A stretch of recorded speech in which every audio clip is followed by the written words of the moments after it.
दोस्तों वीडियो को शुरू करता है पहली कंपनी के साथ में जिसका नाम है VBL यानी वरुण बेवरेजेस लिमिटेड। तो कल के दिन आपने नोटिस किया होगा कि स्टॉक चट्टान बना हुआ था, बट आज के दिन सेलिंग फ्लो में आके इसकी थोड़ी सी मिट्टी निकल गई, 4% ये नीचे आके बंद हो चुका है।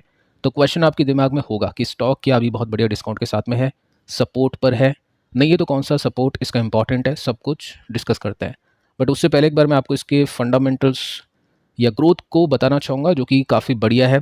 अब इसमें देखिए दोस्तों, सबसे बड़ी जो ग्रोथ आई है वो स्टिंग की वजह से आई है। अब यहाँ पे ये क्वेश्चन भी आ सकता है कि जो ग्रोथ इसमें पहले मिली है क्या वो आगे भी मिल सकती है या फिर नहीं। तो उसके लिए कुछ फैक्टर्स हैं जो आपको ध्यान में रखना है। पहला है पीई रेशियो, वैल्यूएशन अभी भी इतनी महंगी नहीं है, 60 के आसपास का पी है जो कि 70-80 भी हो सकता है, क्योंकि जिस तरह की प्रॉफिट की ग्रोथ इसने निकाल के दी है उस हिसाब से इसको मिलनी चाहिए वैसी वैल्यूएशन। तो वो एक कंफर्ट है, तो वो चीज़ आपको समझनी है। सेकंड, आप देखोगे तो स्टॉक ने, अगर मैं बात करूं पिछले 5 साल की परफॉर्मेंस की, तो 49% के CAGR के साथ में प्रॉफिट की ग्रोथ है, 51 CAGR के साथ में स्टॉक बढ़ा है। तो ठीक है, यहाँ पे जस्टिफाई करता है, कोई बड़ी बात नहीं है। लेकिन मैं 3 साल की ग्रोथ की बात करूँ तो 49% के साथ में मुनाफे बढ़े हैं, लेकिन 3 साल में स्टॉक 81% के CAGR के साथ में बढ़ चुका है। तो क्या ये भी जस्टिफाई करता है या फिर नहीं? तो इसके पीछे का रीज़न है सॉलिड एक्सपेंशन, न्यू प्रोडक्ट्स को लेकर आना।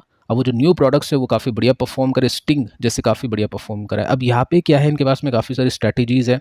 स्टिंग जो पहले फ्लेवर में आ रहा था, अब उसने थोड़ा सा फ्लेवर को चेंज किया है, इनोवेशन किया है, एक ब्लू स्टिंग आपके सामने रखने की कोशिश की है। अब यहाँ पे स्ट्रैटेजिकली इन्होंने क्या मेंशन किया, पैकेट के ऊपर, बॉटल के ऊपर, कि लिमिटेड एडिशन या फिर हम बोल सकते हैं जो लिमिटेड टाइम फ्लेवर, ऐसा मतलब कुछ मेंशन यहाँ पे किया था ताकि लोग उसको खरीदें, क्योंकि ये लिमिटेड टाइम के लिए है। तो स्ट्रैटेजीज ये काफ़ी बढ़िया बना रहा है, जिसकी वजह से काफ़ी अच्छी ग्रोथ इसमें आगे भी मिल सकती है। इसके बाद में दोस्तों यहाँ पे सबसे बड़ी बात यह है कि इसके पास में मार्केट काफ़ी है टैप करने के लिए। अगर मैं HUL की बात करूँ तो HUL के जो प्रोडक्ट्स हैं, अगर आप गाँव के एरिया में जाके देखोगे मैक्सिमम अवेलेबल है। नेस्ले की बात करें तो इतने नहीं है, मैं सभी गाँव की बात नहीं कर रहा हूँ, कुछ गाँव में अवेलेबल अभी भी नहीं है। पेप्सी की बात करूँ तो वहाँ पे अवेलेबल नहीं है, जो वहाँ के लोकल प्रोडक्ट्स होते हैं वो अवेलेबल है। तो पहली चीज़ तो यहाँ पे मार्केट इनके पास में काफ़ी बड़ा है। सेकंड, आप देख सकते हैं जब ये नए प्रोडक्ट्स उतारेगा तो उसके पास में फिर वो अच्छी डिमांड बढ़ेगी। थर्ड पॉइंट, आप देख सकते हैं जो पेप्सी इंडिया में निवेश कर रहा है काफ़ी बढ़िया, तो उसकी वजह से और भी इसको प्रोडक्ट्स मिल सकते हैं। तो ग्रोथ ट्रिगर अच्छे हैं, कोई दिक्कत वाली बात वैसे मुझको देखने को नहीं मिलती है। अब देखिए दोस्तों, यहाँ पर क्या है, कल हमने डिस्कस किया था इसको चट्टान स्टॉक बोलते हुए, लेकिन दोस्तों आपने वीडियो को देखा होगा ढंग से, तो मैंने आपको ये भी बताया था कि इसमें गिरावटें होती है, 20% के साथ में गिरता भी है। ये मैंने आपको एग्जाम्पल दिया था कि यहाँ पे गिरा था, यहाँ पे ये 20% गिरा था, यहाँ पे आई थिंक ये 22-23% गिरा था। अभी कितना गिरा है? तो अभी दोस्तों इतना नहीं गिरा है। अगर इसको 20% नीचे आना है तो ये आप देख सकते हैं स्टॉक यहाँ तक पहुँचना चाहिए, अगर इसको 20% नीचे आना हुआ तो, जो कि होगा दोस्तों 800 रुपये से नीचे का लेवल, या फिर हम मोटा मोटी बोले तो 780 का लेवल। अब आएगा या नहीं आएगा वो किसी को नहीं पता है, लेकिन अगर आपको 20% का डिस्काउंट चाहिए तो ये जब लेवल आ जाए तो समझ लेना कि 20% का डिस्काउंट इसमें आ चुका है। वैसे अगर मैं देखने जाऊँ तो स्टॉक अभी के समय अपने मोमेंटम के सपोर्ट के आसपास है। ये ट्रेंड लाइन को ड्रॉ करें तो चलो ये एक छोटा मोटा इसका सपोर्ट है। अब यहाँ से इसमें अगर बाइंग आती है तो ठीक है, नहीं तो फिर ये 780 के आसपास मिलेगा, तो वो एक डिसेंट डिस्काउंट इसमें माना जाएगा। तो डिपेंड करता है इन्वेस्टर के ऊपर कि वो क्या करना चाहता है, मोमेंटम के साथ में कुछ छोटी मोटी क्वांटिटी लेना चाहता है, या फिर वो 20% के ऊपर और ऐड करेगा, या फिर वो यहाँ पे नहीं खरीद के सीधा ही 20% का वेट करेगा। तो वो आपके ऊपर डिपेंड करता है। ये जो दोनों लेवल है ये सपोर्ट के लेवल है। सेकंड, आप देखोगे तो प्रमोटर की होल्डिंग इसमें ट्रिम हो रही है। 63.90% का स्टेक था जो कि 63.61% का सेप्टेम्बर में थोड़ा सा बेचा है, एफआईज ने बाइंग की है।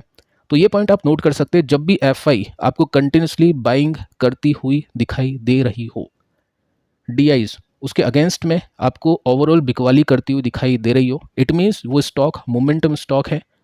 जब यहाँ पे उलटफेर होगा कि एफआई बेचना शुरू करे, डीआईज बाय करना शुरू करे, तो स्टॉक फिर डाउन ट्रेंड में जाएगा, उसमें 20-30% का डिस्काउंट मिलेगा, आराम से वो नीचे मिलेगा। अब ये मिलेगा नहीं मिलेगा पता नहीं है, लेकिन हाँ, जब भी ऐसी सिचुएशन होती है तो वहाँ पे एक्यूमुलेट करने का मौका होता है, काफ़ी समय तक स्टॉक अंडर परफॉर्म करता है, तो वहाँ पे इन्वेस्टर्स अच्छी खासी होल्डिंग्स बना लेते हैं।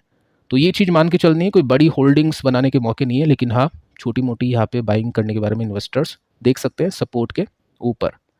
नेक्स्ट जो कंपनी है इसका नाम है पॉलीकैब, और इसमें देख सकते हैं 2.5% के आसपास का फॉल है। नंबर्स Q2 की बात करूँ, अगेन बोलूँगा कि एक्सपेक्टेशन से अच्छे नंबर्स थे। नेक्स्ट डे थोड़ा सा गिरा था, रिकवरी आई थी, बट उसके बाद में फिर वो गिरा। तो ठीक है, कोई दिक्कत नहीं है। ऊपर से फिर भी अगर मैं देखूँ तो कोई बहुत बड़ी गिरावट इसमें नहीं हुई है। अब इसको देखते हैं एक बार हम फंडामेंटली। अब यहाँ पे आपको थोड़ा सा डिफरेंट देखने को मिलेगा। जैसे वाइनवा बेसिस में चलो प्रॉफिट की ग्रोथ अच्छी है, कोई दिक्कत नहीं है। ब्रांड इसका काफ़ी स्ट्रांग है, कोई दिक्कत नहीं है। मैनेजमेंट के ऊपर आप स्टडी कर सकते हैं, पढ़ सकते हैं, उसके अंदर भी कोई दिक्कत नहीं है।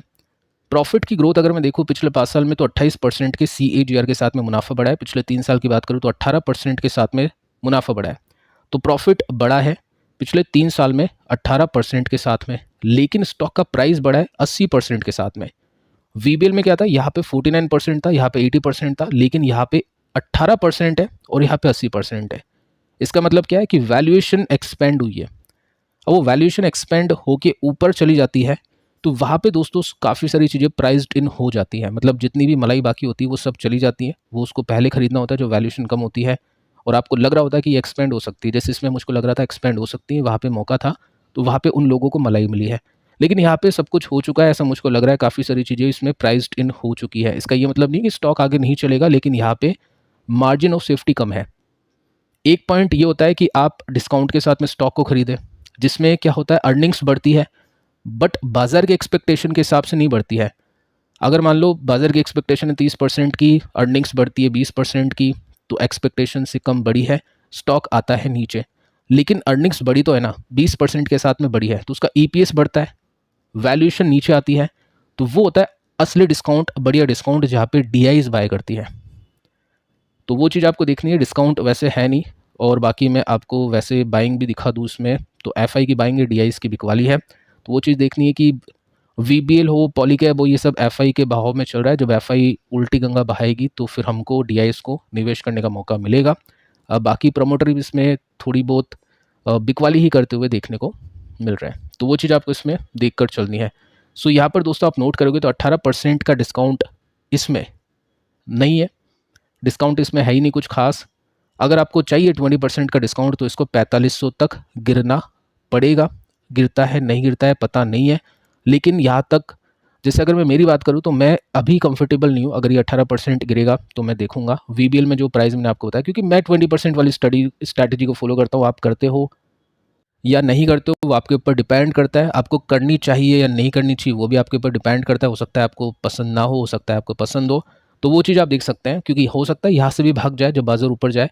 लेकिन मैं जस्ट अपना बता रहा हूँ कि इन्वेस्टर थोड़ा सा उस हिसाब से देखकर चले तो थोड़ा बेटर होगा। बाकी अच्छी कंपनी है, होल्ड डेफिनेटली यहाँ पे करेगी। होल्ड करने में कोई दिक्कत नहीं है, क्योंकि वैल्यूएशन एक्सपेंड हो चुकी है। तो क्या हुआ, थोड़ा बहुत करेक्शन आ भी गया तो वापस से रिकवरी आएगी। इसके अंदर मैनेजमेंट की कमेंट्री काफ़ी बढ़िया थी कि FMEG के अंदर हम और भी काफ़ी सारे प्रोडक्ट्स को लेकर आने वाले, जो कि इनोवेशन के साथ में हो गए। तो वो सब चीज़ें अच्छी है। बट हाँ, बाइंग के लिए यहाँ पे 4500 का लेवल अच्छा लेवल बनेगा अगर 18% या 20% का डिस्काउंट इसमें मिलता है।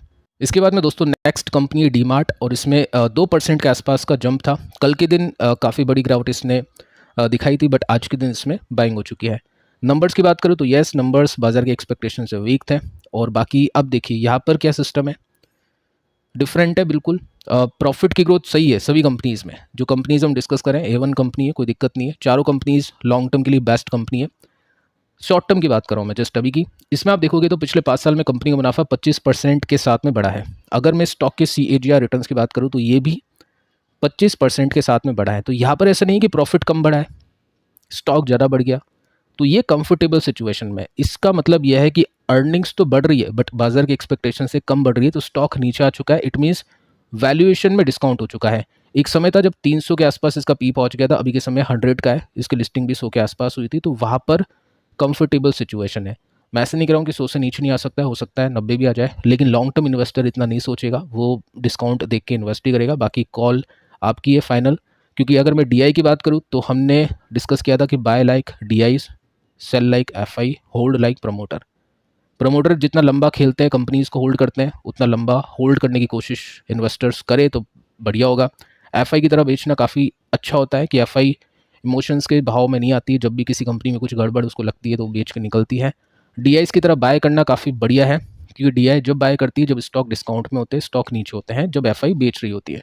तो पिछली सिचुएशन में हमने देखा कि FI कंटिन्यूसली बाय कर रही है, DI बेच रही है। यहाँ पर आप देखोगे तो अपोजिट है, FI बिकवाली कर रही है कंटिन्यूसली और DI अपने स्टेक को बढ़ाती जा रही है।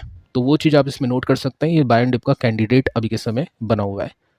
अभी ऐसे ही चलेगा, स्लो चलेगा, क्योंकि नंबर्स जब तक एक्सपेक्टेशन से कम हो गए तो फिर वो इसी तरह से चलेगा। तो ठीक है, यहाँ पे सपोर्ट लिया, ऊपर गया। ये सपोर्ट के चांसेस मुझको नहीं लग रहे, बाकी देखते हैं। यहाँ से टेक्निकली ऊपर भी जा सकता है, कोई बड़ी बात नहीं है। तो इस हिसाब से चलेगा तो ठीक है। ये कुछ लेवल्स हैं जहाँ पे सपोर्ट है, इन्वेस्टर्स मौके देख सकते हैं। नेक्स्ट जो कंपनी बजाज फाइनेंस 1.34% के आसपास का फॉल है। कल के दिन इसने थोड़ा सा संभाला, काम सही किया, लेकिन आज के दिन ये लुढ़क गया। तो वही चीज़ है, बाजार के अंदर कभी किसी की पिटाई, कभी किसी की पिटाई। कुछ ऐसी भी कंपनीज है, जैसे विनाती है, कल नहीं गिरी, परसों भी, मतलब आज भी नहीं गिरी, पिछले ट्रेडिंग डे में भी नहीं गिरी। अगर कल बाजार नीचे हो तो हो सकता है वो गिर जाए। तो वो चीज़ आपको देखनी है, आपने बिजनेस बाय की है या फिर आपने स्टॉक बाय की है। अगर आपने बिजनेस बाय की है तो आपको मतलब नहीं होगा स्टॉक प्राइस नीचे कल ऊपर होगा, अर्निंग्स बढ़नी चाहिए, तो वो चीज़ है। अब इसमें सबसे पहले हम देखते हैं कंपनी के फंडामेंटल्स को, जो कि यहाँ पर अवेलेबल नहीं है दोस्तों, माफ़ करिएगा। आप देख सकते हैं वेबसाइट के ऊपर जाके, और वैसे भी हमने काफ़ी बार डिस्कस कर रखा है। अच्छी ग्रोथ है, 30% के साथ में CAGR के साथ में मुनाफा बढ़ रहा है। इसके अंदर भी दोस्तों वही पॉइंट है कि 30% के साथ में प्रॉफिट बढ़ रहा है। स्टॉक की CAGR भी वैसे ही है, मतलब डीमार्ट के अंदर जो सिचुएशन हमने डिस्कस की थी वही सिचुएशन इसकी है। बट नीचे से प्राइस उसमें ऊपर आ चुका है, वो चीज़ आपको ध्यान में रखनी है। तो इसमें देखिए लॉन्ग टर्म का चार्ट आपके लिए अवेलेबल है। सबसे इंपॉर्टेंट जो मेजर सपोर्ट है वो तो ये है, और इसमें जैसे यहाँ तक आया नहीं, अगर यहाँ पे आता है जो कि एक इसका मेजर सपोर्ट बनेगा, जिसके आने के चांसेस मुझको नहीं लग रहे हैं, बाकी आने में हो भी सकता है, आ भी जाए। सेकंड है असेंडिंग ट्रेंड लाइन, जो कि अगर इसको इस तरह से परफॉर्म करना है, ऊपर जाना है, तो ये सपोर्ट ले सकता है। तो ये कौन कौन से लेवल्स हैं उसको देखते हैं थोड़ा सा डिटेल में जाके। तो अगर इसको असेंडिंग ट्रेंड लाइन का सपोर्ट लेना है तो 7500 है। अगर इसको यहाँ तक पहुँचना है तो 6500 से लेकर 6000 के बीच में, या 6250 बोल सकते हैं, जिसके चांसेस मुझको नहीं लग रहे हैं। बाकी आपको लग रहे हैं तो वेट एंड वॉच कर सकते हैं। और ये जो चांसेस है मुझको यहाँ तक लग रहे हैं, अगर 7500 तक पहुँचता है तो वेल एंड गुड। मैक्सिमम अगर बहुत कंडीशन ख़राब हो जाती है तो मैक्सिमम मुझको लग रहा है कि 7000 तक पहुँच सकता है। इसके नीचे आने के चांसेस मुझको नहीं लग रहे।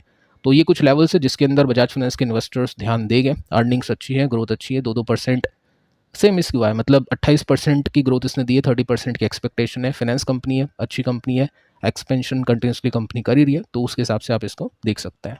सो फिलहाल दोस्तों इस वीडियो में इतना ही। और इससे पहले की वीडियोस की बात करें तो जस्ट 2 वीडियोस आ चुके हैं, काफ़ी इंपॉर्टेंट है। 8 स्टॉक्स हमने यहाँ पे डिस्कस किए, 3 हमने यहाँ पे डिस्कस किए, तो चेकआउट आप कर लेना। व्हाट्सएप लिंक मैंने आपको नीचे डिस्क्रिप्शन में कमेंट्स में दे दिया है, वहाँ पे हम अपडेट्स को डिस्कस करते हैं, जो कि आपसे मिस ना हो। तो आप उसको फॉलो कर सकते हैं, और जो बेल आइकन है उसको प्रेस कर सकते हैं। मिलते हैं नेक्स्ट वीडियो में किसी और इन्फॉर्मेशन के साथ, तब तक के लिए बाय बाय दोस्तों।